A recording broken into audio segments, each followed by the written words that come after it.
Bem-vindo ao Bitcoin para leigos. Nesse vídeo, vamos fazer uma jornada que revela como o dinheiro evoluiu desde as trocas primitivas até o Bitcoin. Uma inovação que está transformando o mundo financeiro. Prepare-se para entender o passado, o presente e o futuro do dinheiro.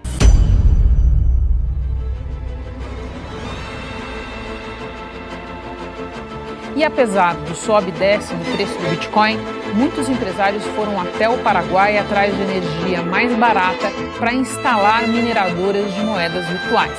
O Bitcoin já valorizou mais de 60% em 2024 e mais de 300% desde janeiro de 2023.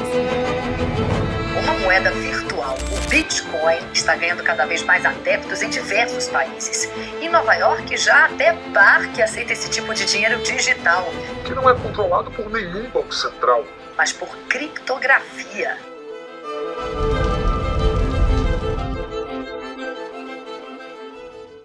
Nesse primeiro vídeo, vai ser necessário eu explicar um pouco sobre a origem do dinheiro, para depois nós falarmos sobre a digitalização do dinheiro e o surgimento do Bitcoin.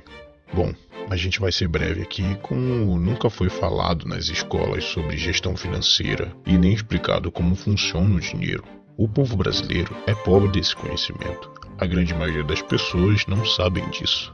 Bom, até porque se eles tivessem esse conhecimento, o país estaria em uma situação econômica diferente.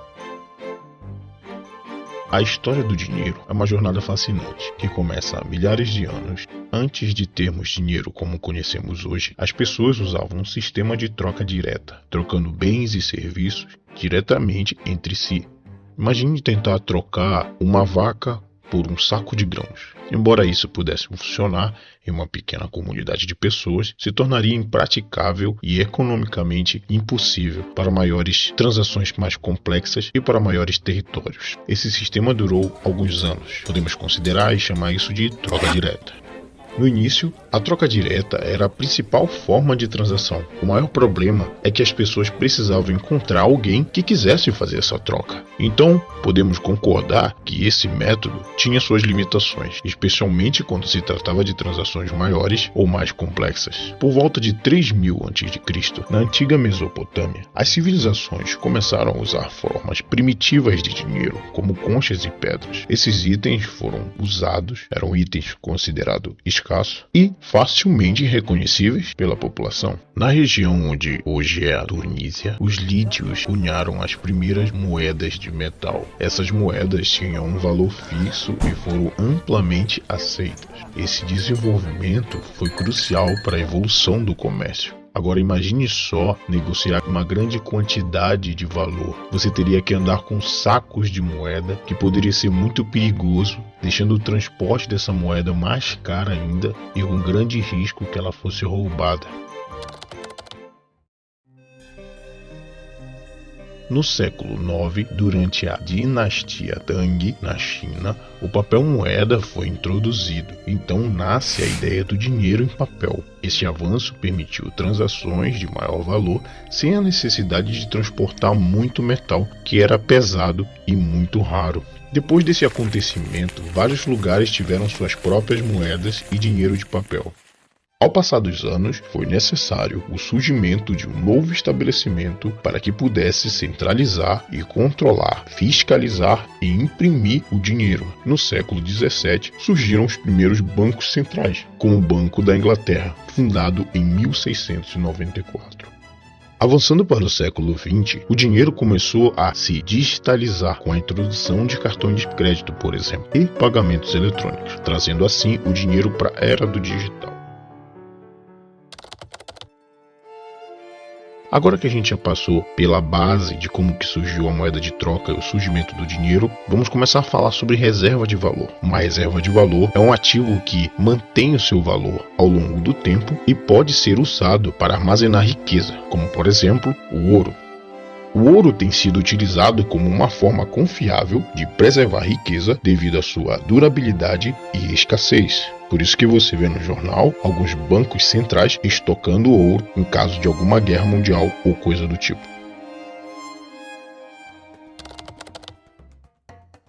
Agora a gente vai trazer a história do dinheiro para o Brasil. Vamos considerar a história a partir do Plano Real. Antes de 1994, o Brasil enfrentava uma crise de hiperinflação severa. A moeda brasileira se desvalorizou rapidamente. Existia uma variação de preço todos os dias. A vida era difícil para a população, impactado pela economia de forma negativa. O país precisava urgentemente de uma solução para estabilizar a sua economia.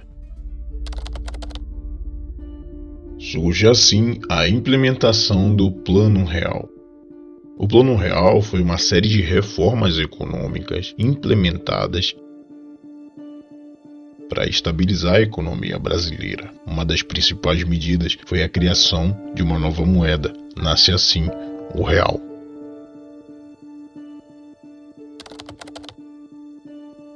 A introdução do real foi acompanhada de reformas fiscais e um novo sistema de controle contra a inflação.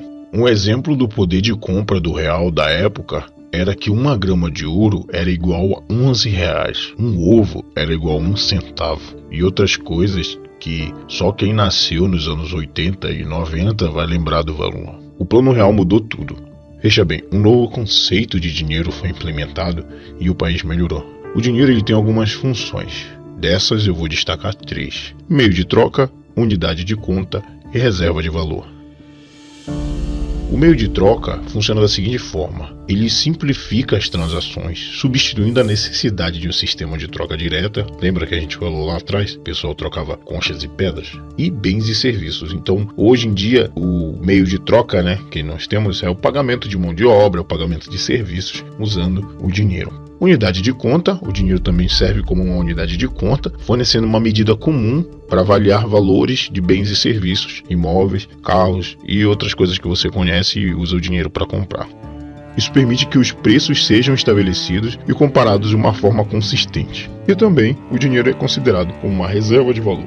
O dinheiro permite que você armazene riqueza para o futuro, invista e receba um retorno, caso a moeda esteja no positivo. O Bitcoin busca cumprir essas funções, especialmente como uma reserva de valor e meio de troca, só que digital. Embora ele seja mais novo e mais volátil do que as moedas tradicionais, com o tempo ele veio se valorizando e a moeda tradicional ela vem desvalorizando.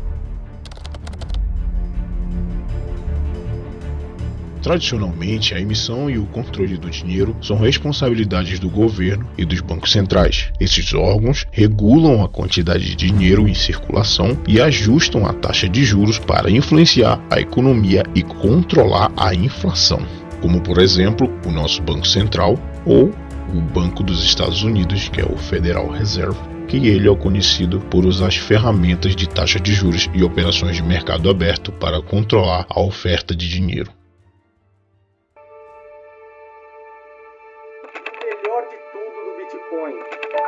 Vamos supor que você tenha 10 bitcoins que sejam sua propriedade, no seu computador. Obviamente isso tudo está criptografado, você vai guardar em um lugar seguro, você pode até criptografar e guardar na nuvem, que também vai ser um backup bem mais seguro aí do que ficar confiando em um banco. E você pode fazer essas transações com quem você quiser no mundo inteiro, instantaneamente, sem nenhum intermediário. Essa é a verdadeira beleza do Bitcoin. Para os parceiros aí do YouTube, que ganham em dólar. O YouTube vai pagar em dólar e vai ser feita uma transferência internacional. Vai ter o banco como intermediário. Então ele já vai cobrar um deságio aí. Cada dólar convertido vai ter alguns centavos que ele vai cobrar para você para fazer essa conversão. Você já vai perder dinheiro. O banco vai te cobrar uma taxa também para essa operação de câmbio.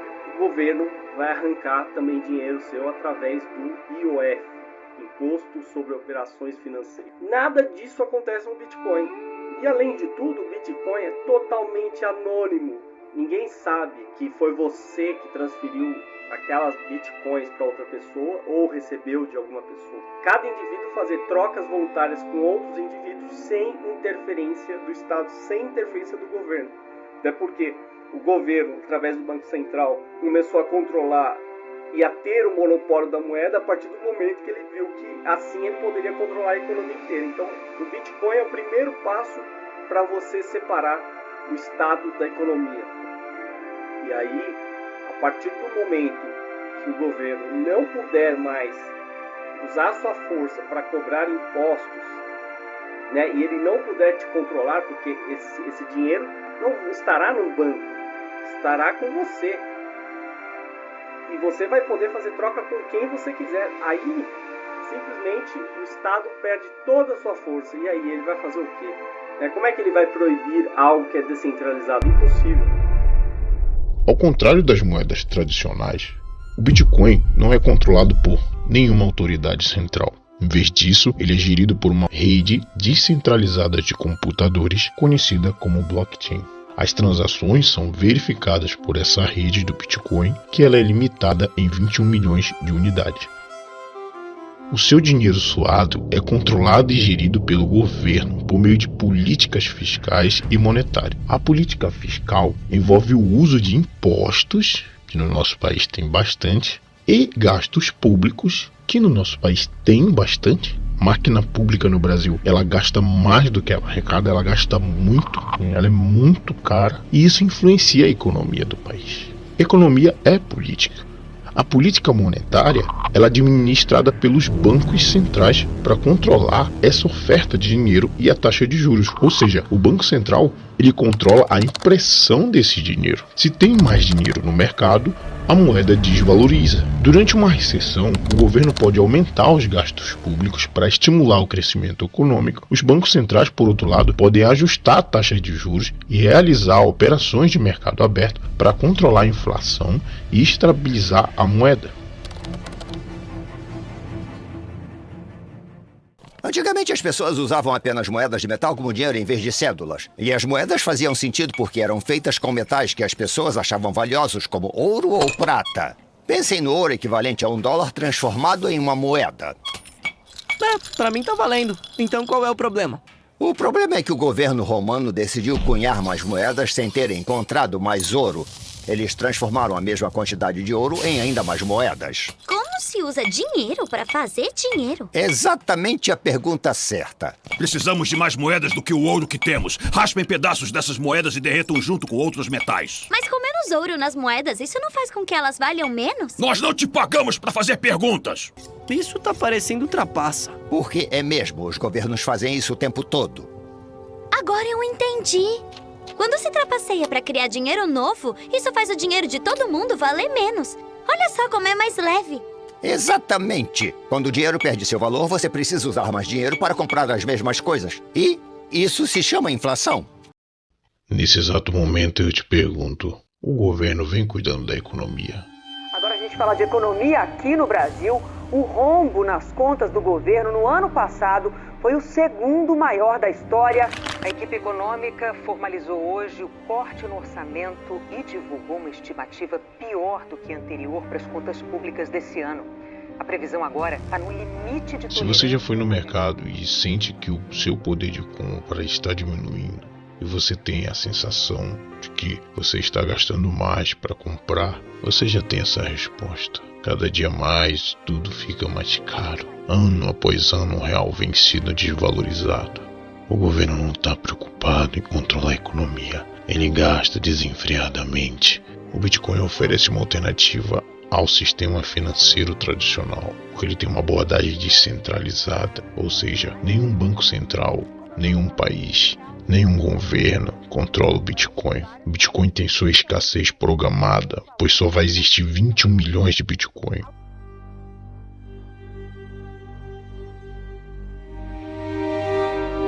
Muitos países enfrentam uma crise econômica severa devido à má gestão financeira do governo. Exemplo disso é o que vem acontecendo na Venezuela. Dezenas de manifestantes venezuelanos e a polícia de choque se enfrentaram com pedras, coquetéis molotov e gás lacrimogênio. Na Argentina. A Argentina fechou 2023 com uma inflação de 211,4%. Do Zimbábue. Violência em Harare, a capital do Zimbábue. A polícia usou gás lacrimogênio e canhões de água para dispersar os manifestantes anti-governo com protesto. Eles também sofrem com hiperinflação. Nesses casos, a moeda ela perde o seu valor devido a políticas monetárias insustentáveis e a má gestão econômica. Esses exemplos destacam a importância de uma gestão monetária prudente. Essas crises econômicas ressaltam a necessidade de uma solução alternativa resistente à inflação, porque tempo é dinheiro. Nós somos pagos com dinheiro e doamos tempo para isso. Só que o nosso dinheiro ele vem sido desvalorizado. Significa que o nosso tempo está valendo menos? Tempos atrás, com R$100 você fazia a compra do mês. Hoje, no mínimo, é com R$1.000. Só o básico. Pensa nisso. Como o Bitcoin funciona? O Bitcoin é uma forma de dinheiro digital que surgiu em 2009, criado por uma pessoa ou por um grupo sob o pseudônimo de Satoshi Nakamoto. A rede do Bitcoin é baseada em uma tecnologia chamada blockchain. A blockchain é um tipo de livro digital onde todas as transações são registradas em blocos que são encadeados de forma segura e criptografada. Em outras palavras, a rede do Bitcoin é como um grande jogo de bloco de construção, mas em vez de ser aqueles blocos de brinquedos, são blocos digitais. O livro digital é assim, ó. Imagina que a gente tem um grande livro onde é anotado tudo o que acontece com o Bitcoin, como quem mandou dinheiro, para qual carteira que recebeu. Esse livro é chamado de blockchain. Dessa forma, conseguimos ver quanto de dinheiro que está sendo transicionado na rede. Diferente do banco, onde nós não temos esse acesso. Não sabemos se o banco está imprimindo mais dinheiro ou não. Na blockchain, nós sabemos o caminho do Bitcoin até aquela carteira.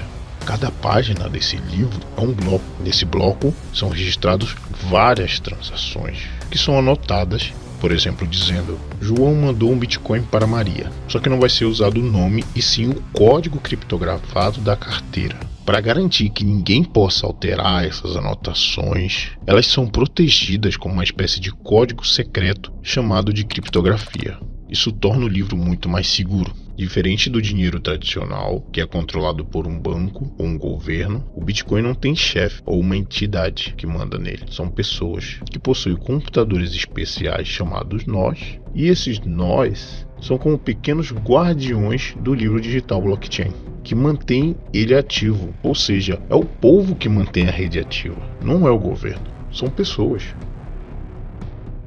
Tá, beleza. Mas como saber quantos nós existem na rede? Como verificar se isso é verdade? Existem sites chamados exploradores da rede Bitcoin. Eles podem nos dar essa informação, essa estimativa de números de nós ativos. Um exemplo desses sites é o Bitnodes. Nesse site você consegue ver os nodes, os nós que estão ativos na rede. Satoshi! Gabi, como é que me achou, hein? Do mesmo jeito que achei minha dentadura. Olfato. Você tem cheiro de dentadura. Fala sério. Eu preciso de alguém que me ajude a navegar pelas URLs. A internet mudou muito desde que eu a inventei com o Ogor. Brincadeira, ele não fez nada. Bom, eu entendo bem de internet, né? Gêmeos eximou seu Satoshi Nakamoto, o brilhante inovador, disruptor e inventor anônimo do Akicoin. É Bitcoin. Não é Aki por causa da sua Aki? Aí, você não pode provar que eu tenho. Depois de inventar o Aki Bitcoin, o Satoshi desapareceu. Ninguém ouve falar dele desde 2010. Bom, não vamos perguntar sobre sua identidade nem quantas espinhas você tem, mas precisamos fazer uma pergunta importante. Bom, estamos divididos entre vender nosso fliperama vintage por dólares ou bitcoins. Qual é o melhor? Eu poderia falar ou poderia mostrar. Estamos na internet. Opa, esse é o primórdio da internet. Muito tempo antes de usarmos papel moeda, as pessoas usavam coisas como conchas. Isso faz sentido. Elas são tão lindas. E ainda podem ser um biquíni incrível. Meus olhos. O povo algonquino usava conchas para fazer contas chamadas wampum. Quando os europeus chegaram na América, os algonquinos negociavam com eles usando o wampum como dinheiro. E o wampum foi uma excelente escolha para a moeda, porque era forte. Dinheiro bom é forte? Devemos usar meus ursos de goma. Estão endurecendo no meu bolso há semanas. Não. Quando eu falo forte, quer dizer que era difícil de conseguir ou criar. E os ursos de goma não são uma ideia péssima apenas por serem nojentos. Também são má ideia porque são fáceis de fazer. Bom, e o que impediu o povo algonquino de produzir 1 milhão delas? Um número limitado de conchas aparecia no leito do mar a cada ano. Peguei uma! E cada wampum era feita à mão, o que exigia muito tempo e habilidade. E quando a Hano conseguiu peles em troca de wampum, o trabalho duro de caçar foi trocado por uma coisa igualmente difícil. O dinheiro difícil de ser feito mantém o seu valor. Que legal! O wampum parece a forma perfeita de moeda. Os europeus também achavam, até as coisas mudarem. Quando ferramentas especializadas chegaram da Europa, fazer wampum ficou mais fácil e rápido.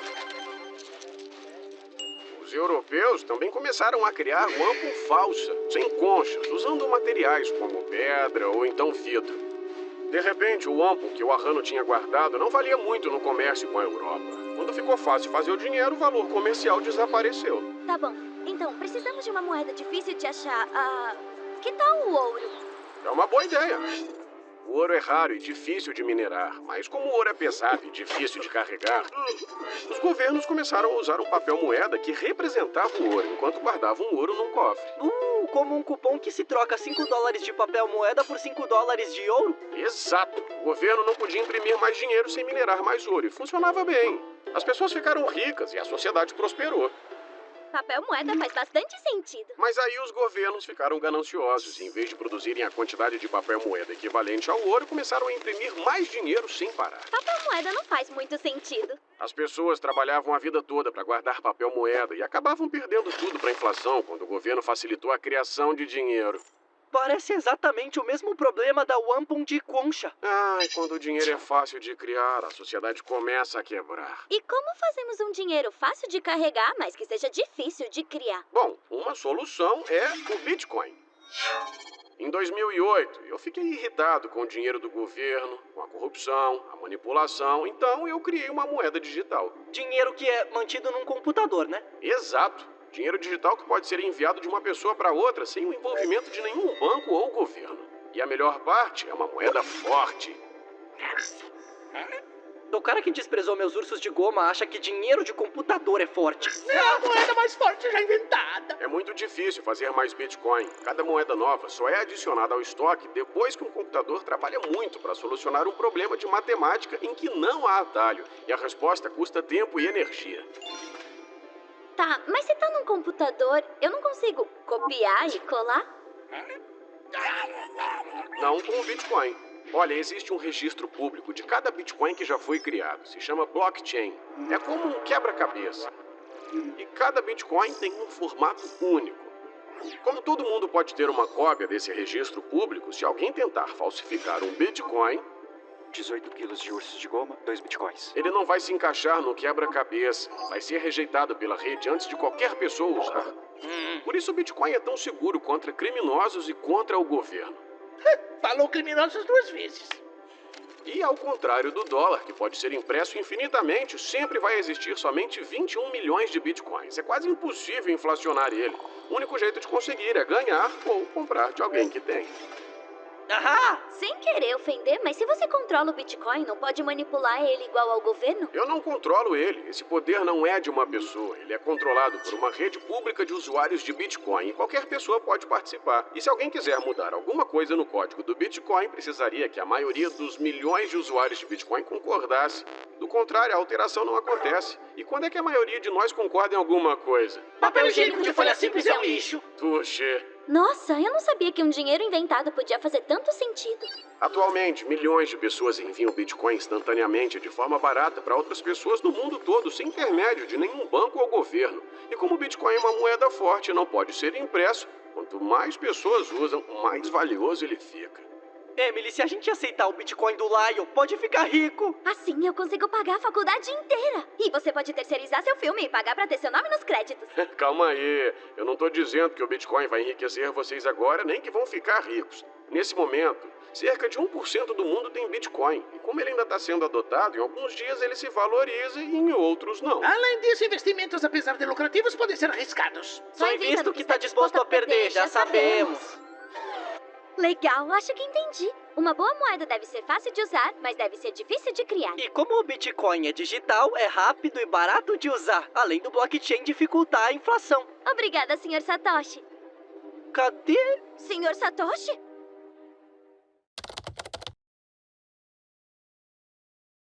Cada vez que alguém faz uma transação, esses nós, ele verifica se está tudo certo. Vamos lá.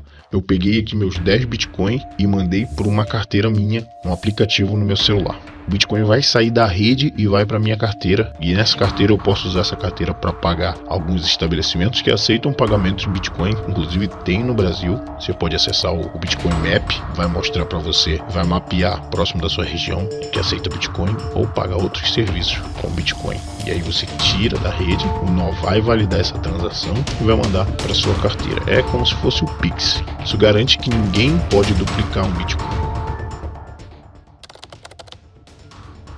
A segurança da rede Bitcoin é garantida por um processo chamado mineração. Mineração é a atividade que resolve complexos problemas matemáticos para validar e adicionar novos blocos à blockchain. Mineradores são recompensados com novos Bitcoins pelo seu trabalho, e esse processo ajuda a proteger a rede contra fraudes e ataque.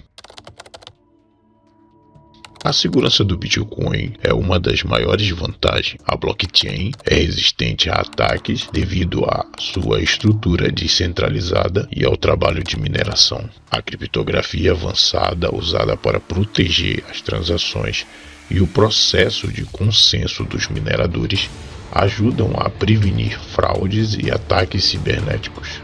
Todas as transações são registradas publicamente na blockchain, o que significa que qualquer pessoa pode verificar a autenticidade da transação. Uma vez que uma transação é adicionada, ela não pode ser alterada ou removida, garantindo assim a integridade dos blocos.